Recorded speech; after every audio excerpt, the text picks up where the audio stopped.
नमस्कार। हम और हमारा स्वास्थ्य कार्यक्रम में आप सभी का स्वागत है। दर्शकों, इस कार्यक्रम के माध्यम से हमारी कोशिश रहती है कि आप तक स्वास्थ्य संबंधी हमेशा नई नई जानकारियां हम पहुंचा सकें। दर्शकों, आज इस कार्यक्रम में हम चर्चा करेंगे कोविड-19 और लोगों का उचित व्यवहार इस विषय पर। और हमारे साथ स्टूडियो में मौजूद हैं इस वक्त यूनिसेफ छत्तीसगढ़ राज्य कार्यालय के प्रमुख श्री जॉब जकारिया जी। हम आपको बता दें कि आप सेवानिवृत्त भारतीय सूचना सेवा के वरिष्ठ अधिकारी रहे हैं और विगत 15 वर्षों से लगातार विभिन्न राज्यों में अपनी सेवाएं देते आ रहे हैं। सर, सबसे पहले तो मैं आपको पूछना चाहूँगी कि प्रदेश में हम देख रहे हैं, पूरे देश में देख रहे हैं कि कोरोना के मरीजों की संख्या लगातार बढ़ रही है और आने वाले समय में त्यौहार का भी मौसम है। तो इस समय में किस प्रकार की सावधानी हमें रखनी चाहिए?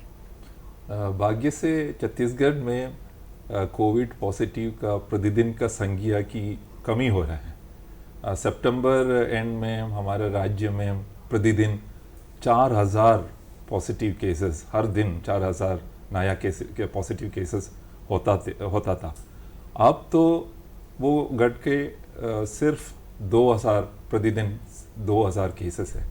लेकिन ये त्योहार के ये समय में ये जो संख्या बढ़ने का संभावना है, ये हम दूसरी देशों में और दूसरी राज्यों में भी त्योहार के बाद देखा है। सो अगर हमें ये रोकना है तो हमें ये कोविड सेंसिटिव कुछ व्यवहार है उसका पालन करना पड़ेगा।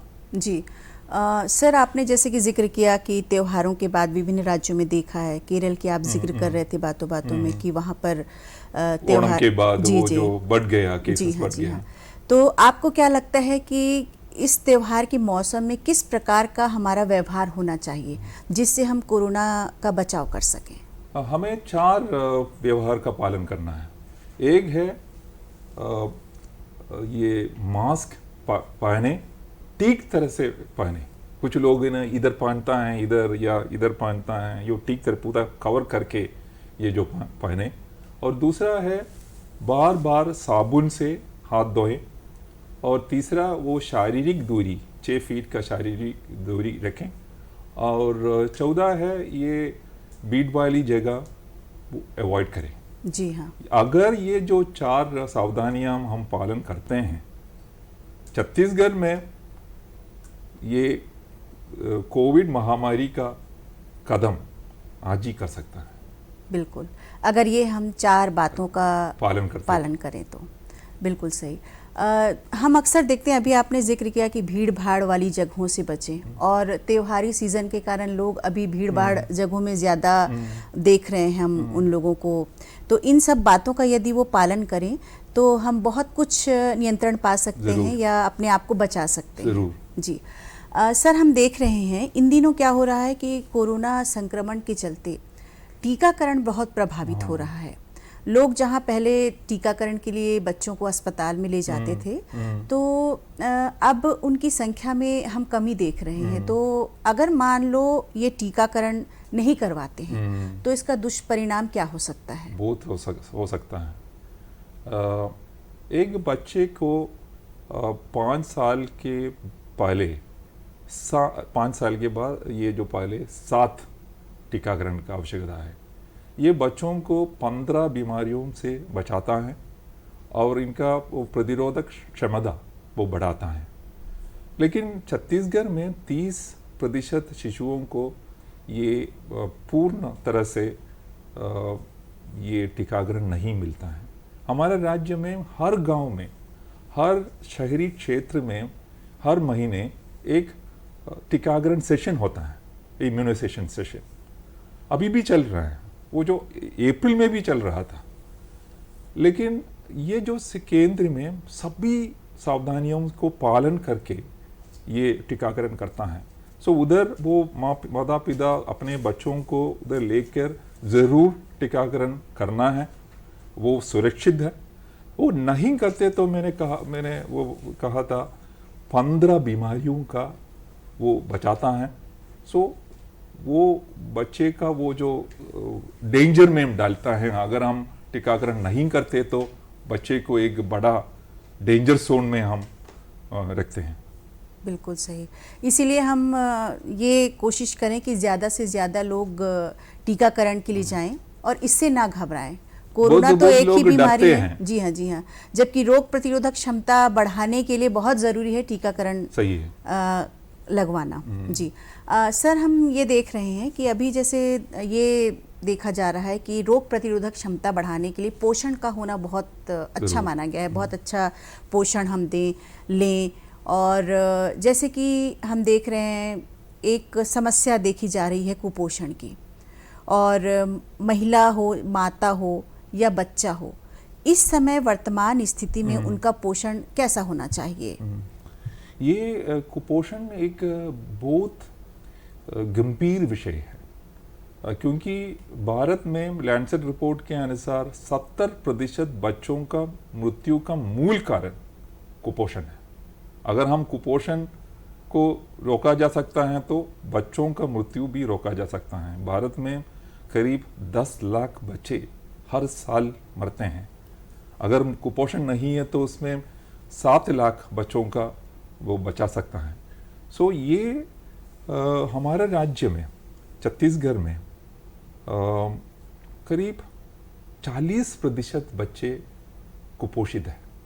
और लैंसेट रिपोर्ट के अनुसार कोविड के कारण ये कुपोषण पूरा देश में, पूरा दुनिया में ये कुपोषण का दर 14% बढ़ेगा।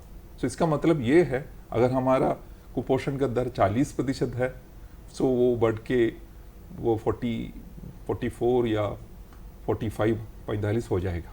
सो लेकिन वो जो 45 होता है, उसका मतलब ये भी है ज़्यादा बच्चे मरेगा। ये जो यूनिसेफ के एक स्टडी के अनुसार साउथ एशिया में 9 लाख अतिरिक्त बच्चे मरेगा अगले 1 साल में, और उसमें 4 लाख भारत में है। सो अगर हमें ये जो रोकना है तो हमें ये कुपोषण रोकना है। सो ये कुपोषण रोकने के लिए सिर्फ हमें 4 वो सिंबल, ये तो उतना मुश्किल काम तो नहीं है। ये कुपोषण को 5 स्टेप्स है। एक है 1 घंटे के अंतर्गत बच्चों का माँ का दूध मिलना है, और 6 महीने लगातार माँ का दूध मिलना चाहिए, और उसके अलावा पानी या दूध कुछ भी नहीं देना, सिर्फ माँ का दूध। वो पहला स्टेप है। दूसरा है ये 6 महीने के बाद ऊपरी आहार शुरू करना है, और उसके साथ साथ 2 साल तक स्तनपान देना है। और तीसरा है ये 5 साल में बच्चों को 7 बार ये टीकाकरण देना है। और 14 ये सभी बच्चों और माँ को और महिलाओं को IFA देना है, क्योंकि हमारे राज्य में करीब 45% महिलाओं को एनीमिया है, खून की कमी है जी। और जब हम इन बच्चों का एक दूसरा कारण है, कुपोषण का एक दूसरा कारण है ये जो बीमारियाँ, जैसे न्यूमोनिया, डायरिया, मलेरिया। अगर वो पीड़ित है, वो बच्चों का चिकित्सा वो तुरंत होना चाहिए। अगर ये जो 5 ये जो स्टेप्स है हम ये लेते तो वो जो कुपोषण हमें कंट्रोल कर सकता है, कम कर सकता है। जी। और माता और बच्चों के लिए विशेष सावधानी क्या रखनी चाहिए इस समय पोषण के संदर्भ में? एक है ये जो मैंने कहा, ये जो स्तनपान जारी रखना है। बहुत सारे लोग सोचते हैं ये कोविड के कारण वो स्तनपान नहीं करते हैं। स्तनपान करना चाहिए, लेकिन वो जो सावधानियां लेना है, एक मास्क पहनना है, और इसके पहले और उसके बाद, स्तनपान देने के बाद और या पहले साबुन से हाथ धोना है। और ये IFA, ये जो IFA का गोली वो जो हर हफ्ते वो खाना है, और ये जो टॉयलेट यूज़ करना है, साबुन से हाथ बार बार धोना है। अगर इसी तरह स्टेप होते तो ये जो कुपोषण, वो जो महिलाओं को कुपोषण भी हम कम कर सकते हैं। बिल्कुल। सर, हम अपनी चर्चा जारी रखेंगे। अभी देख लेते हैं एक संदेश। अरे ओ साहबा, कोरोना वायरस से बचने के कितने उपाय रे? सरदार 3। अरे साहबा डरो मत रे, बोलो बोलो। सरदार, पहला है लोगों से दूरी बनाए रखना, बार बार साबुन से हाथ धोना या सैनिटाइज करना, और सबसे जरूरी है घर पे रहना। अधिक जानकारी के लिए संपर्क करें स्टेट हेल्पलाइन या 24 घंटे वाली national helpline toll free number 1075।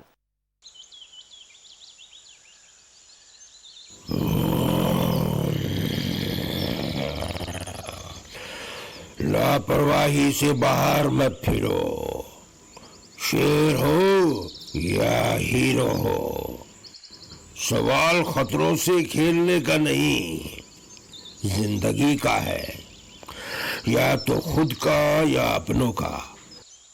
Corona के आगे बलवान भी नहीं टिक पाएगा, पर बचने के उपाय है समझदारी से घर में रहना, बार बार हाथ साबुन से धोना या सैनिटाइज करना।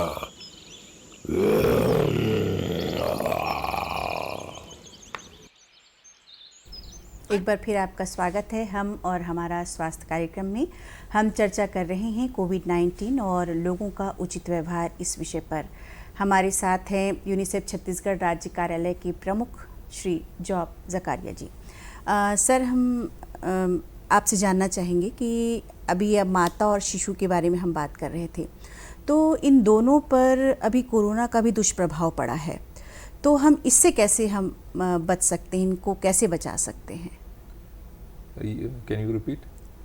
दुष्प्रभाव पड़ा है माता और शिशुओं के कोरोना, विभिन्न स्वास्थ्य पर तो पोषण पर, कुपोषण को लेके तो प्रभाव पड़ा ही है, लेकिन कोरोना का भी दुष्प्रभाव पड़ा है शिशुओं और माताओं पर, तो इससे हम कैसे इनको बचा सकते हैं? ये कोविड सिर्फ शिशुओं और माताओं का दुष्प्रभाव सिर्फ शिशुओं और माताओं के में नहीं है।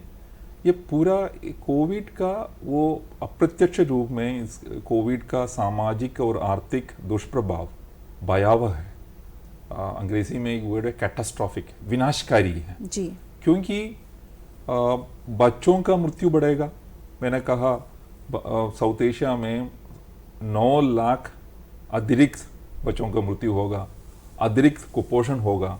इसके अलावा हमारा जो हमने ये जो पिछले 30 साल में अलग अलग क्षेत्र में हमारा सभी उपलब्धियां हैं, वो सभी को वो दूर करेंगे।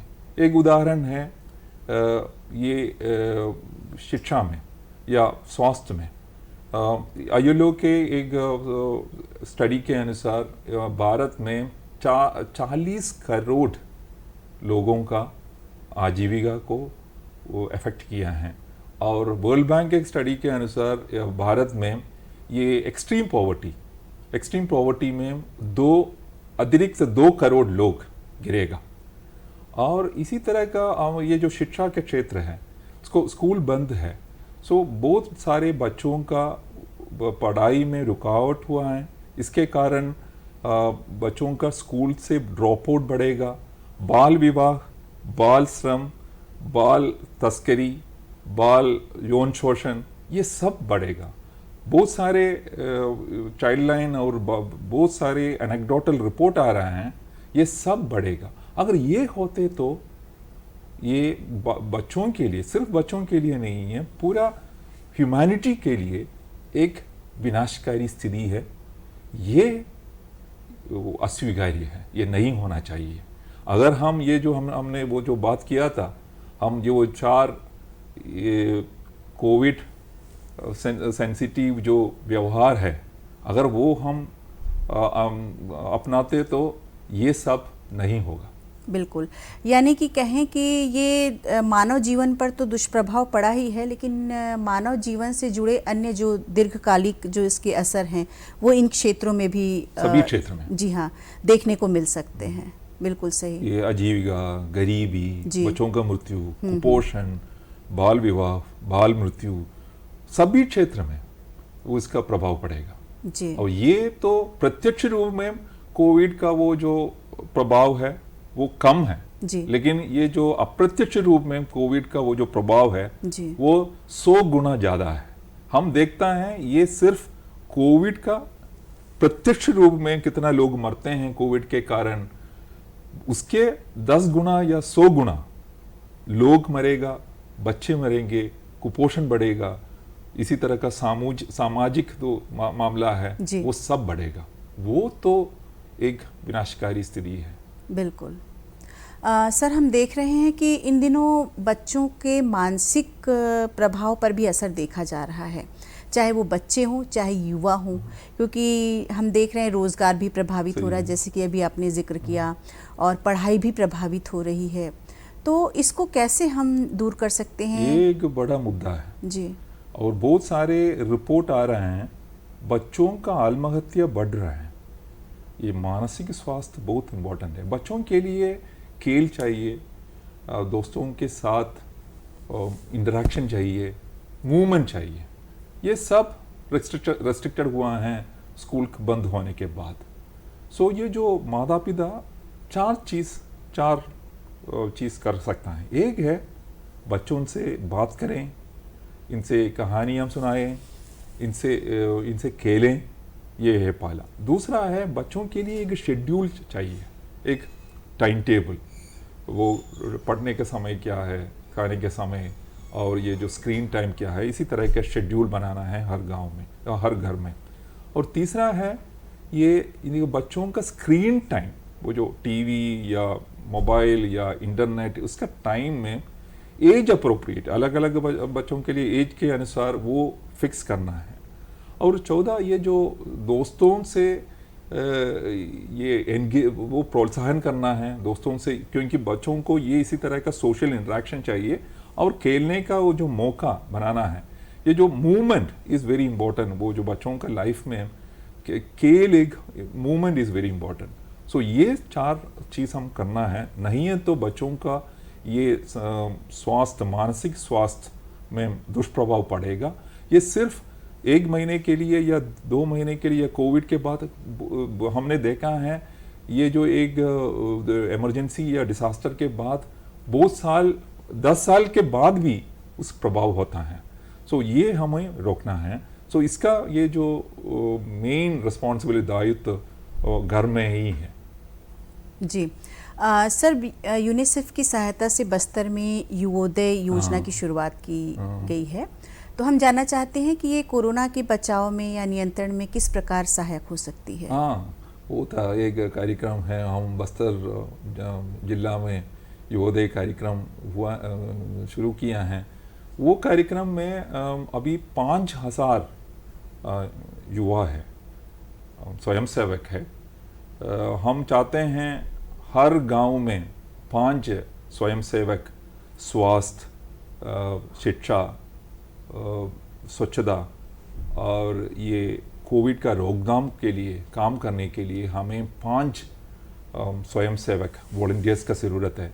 सो हम ये जो बस्तर जिला में एक मॉडल रखा है, ये अगर ये जो सक्सेसफुल है तो सिर्फ हमें कोविड कंट्रोल कर सकते हैं, इसके अलावा कुपोषण कम कर सकते हैं, शिक्षा और वो जो पोषण, बाकी सब एरिया में भी इसका इम्प्रूवमेंट होगा।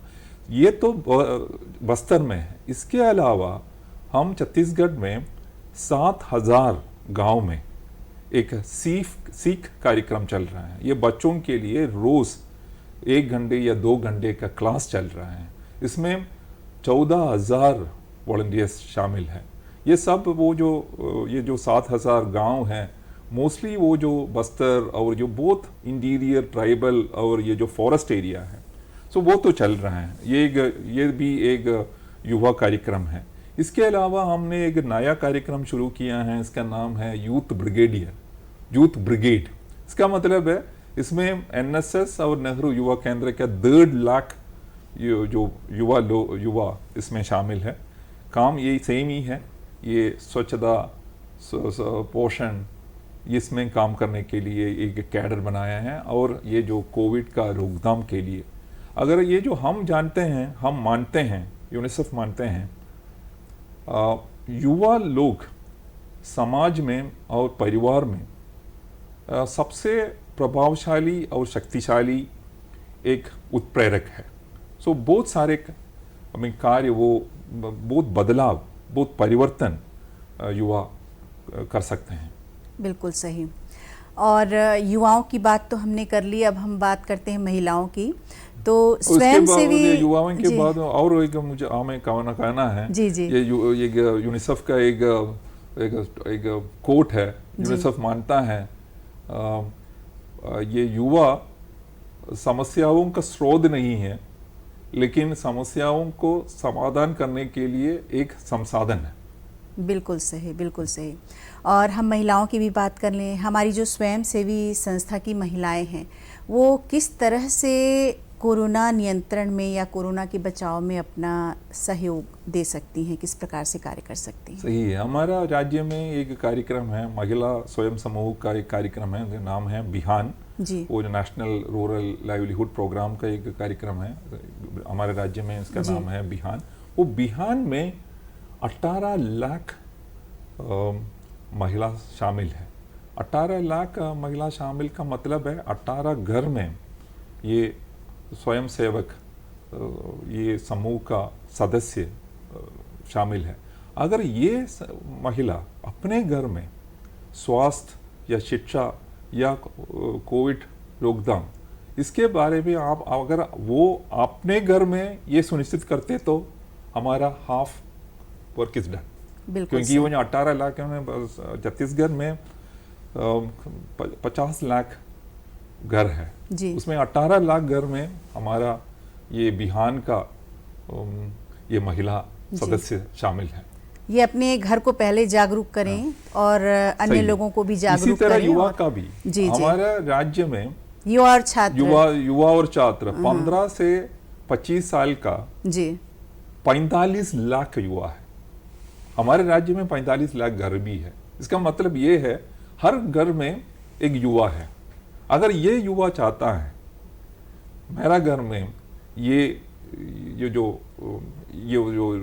कोविड रोकथाम के लिए ये करना है या शिक्षा के लिए करना है, ये सोचिए एक उदाहरण है जी अगर एक युवा या बच्चे एक छात्र अपना माँ या पिता को ये बताता है पापा या माँ खाने के पहले आप साबुन से हाथ धोएं। अगर आप 20 बार या 30 बार या 100 बार ये बताते तो माँ या पिता वो मानेंगे। बिल्कुल से बिल्कुल इसी से। तरह बहुत सारे चीज़ है हमारे राज्य में, बहुत सारे बाल विवाह है, ये सब रोकने के लिए। इसलिए मैंने कहा युवा सिर्फ हमारा घर में परिवर्तन लाने के लिए जी एक प्रभावशाली शक्ति है। बिल्कुल सही। सिर्फ पूरा समाज में नहीं है, जी, जी, अपना घर में वो खुद ये 45 लाख वो छात्र और युवा लोग हैं जो छत्तीसगढ़ का जो भविष्य है जी वो अपने घर में लिख सकते हैं। घर, परिवार, देश, समाज की तस्वीर पूरा बदल सकता है। सर, एक आखिरी प्रश्न है, आप हमारे दर्शकों के लिए क्या संदेश देना चाहेंगे? कोविड महामारी आज ही रोक सकता है अगर छत्तीसगढ़ के 2.5 करोड़ लोग आज ये 4 कोविड सेंसिटिव जो व्यवहार है वो अपनाते तो ये आज ही कोविड महामारी को रोक सकता है। वो जो 4 अभ्यास ये हैं, ठीक तरह से मास्क पहने, साबुन से हाथ बार बार धोएं और तीसरा शारीरिक दूरी रखें और 14 ये भीड़ वाली जगह ना जाए। अगर ये जो 4 अभ्यास करते तो हम ये जो सिर्फ कोविड का रोकथाम करता है और कोविड का वो जो दुष्प्रभाव है उसको भी रोक सकते, वो भी रोक सकता है जी। ये केवल ये जो जिला प्रशासन या सरकार अकेला नहीं कर सकता है, ये इसके हम लिए सबके सहयोग के आपका समर्थन चाहिए। बिल्कुल बिल्कुल। सर, आज आपने बहुत ही महत्वपूर्ण विषय पर चर्चा की और जानकारी दी, आपका बहुत बहुत धन्यवाद। धन्यवाद। और दर्शकों, हम उम्मीद करते हैं कि आज हमने जो आपको जानकारी दी है उसका लाभ आप अवश्य उठाएंगे। अगले कार्यक्रम में एक नए विषय के साथ हम पुनः मिलेंगे। नमस्कार।